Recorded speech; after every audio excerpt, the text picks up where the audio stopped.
Welcome back to another technical deep dive here in the debug zone. Today, we're tackling a big question and breaking it down with insights from other users. Hopefully, this clears up some misconceptions and helps you get the answer you need. So buckle up, stay a little curious, and let's jump right in.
And that's a wrap.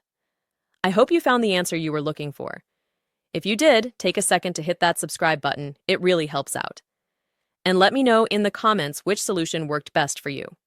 See you next time in the debug zone.